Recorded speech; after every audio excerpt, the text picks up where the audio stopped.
Trúfate si teda rozstrieľať Košice? No tak ja myslím, že bol by som rád, keby som bol tromfom, keby sa to aj potvrdilo v zápase samotnom. Ale myslím, že proti Košicám je jedno, kto dá gól, hlavne aby sme doma zvíťazili a preskočili Košice v tabulke. Pretromfne najlepší košický strelec najlepšieho trenčianskeho? No, to ešte ďaleko, ale dnes asi ťažko.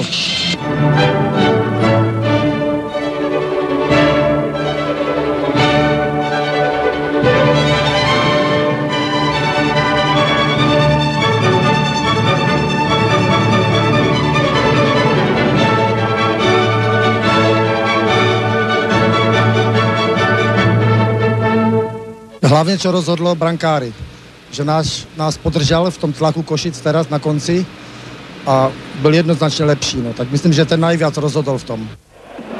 V súboji vicemajstra Trenčína v žltých dresoch s majstrovskými Košicami ukazovala Dukla hneď od začiatku, kto je na domácom ľade. V jej radoch sa blísli mladíci a 17-ročný Marian Hossa už po 53 sekundách rozjasal 3,5 tisícovú návštevu v Trenčíne v tejto sezóne rekordnú. Potom sa oplatil za dôveru trénerov, ktorí ho po dlhšom čase zaradili do zostavy 21-ročný Martin Opatovský. Jeho čítankovú prihrávku zakončil gólom Fleischer. Trenčín svojim nástupom v prvej tretine akoby Košičanov zaskočil a tí sa nevedeli spamätať ani v ďalších minútach. Z Mariana Hossu rastie výborný hokejista. Napriek mladému veku je veľmi dôsledný v koncovke a tomu vynieslo ďalší úspech. Trenčín bol rozbehnutý a gól Opatovského už bol pre Košičanov hrozivý. 4-0, to už bolo čosi pre domácich fanúšikov. Majster sa však predsa len rozpamätal na lepšie časy a strela Petra Puchera v polovici zápasu vymazala nulu na Murínovom konte. Tu už Košice hrali v pozmenenej zostave. Z veľkej radosti košických fanúšikov však neskôr akoby preskočila nebezpečná iskra do hľadiska i na ľad.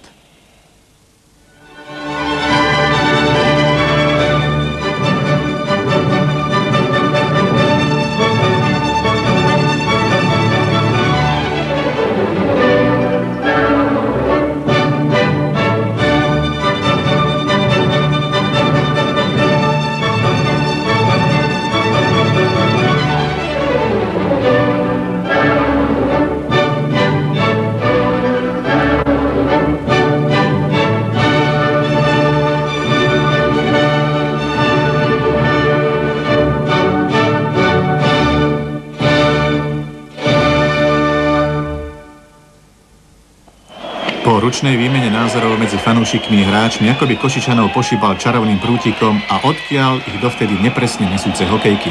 Možno im pomohlo v mohutnom finiši aj zredukovanie zostavy na 2 útoky. Po nej prišiel gól Lilavského a nádej košických priaznivcov sa rozhorela.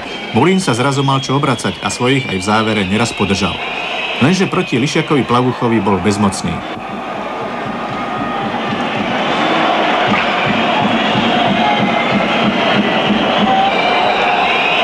Z jasného výsledku, aký sa vyvíjal do polovice zápasu, bola zrazu otvorená hádanka. Udrží Trenčín víťazstvo aj pri powerplay Košíc, keď hostia odvolali brankára. Napokon rozhodol najlepší extraligový strelec. Po Plavuchovom zluchtovaní sa puk z hokejky Trenčana Pardavého ešte pečovaný dokotúľal tam, kam ho celá domáca lavička i s hľadiskom tlačili.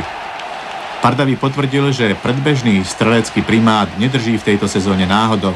Vie, kde sa má v pravú chvíľu postaviť. Víťazstvom 5-3 vrátila Dukla súperový prehru z druhého kola na košickom ľade a ujala sa vedenia v tabuľke Extraligy. Verili ste ešte za stavu 1-4, že by vaše...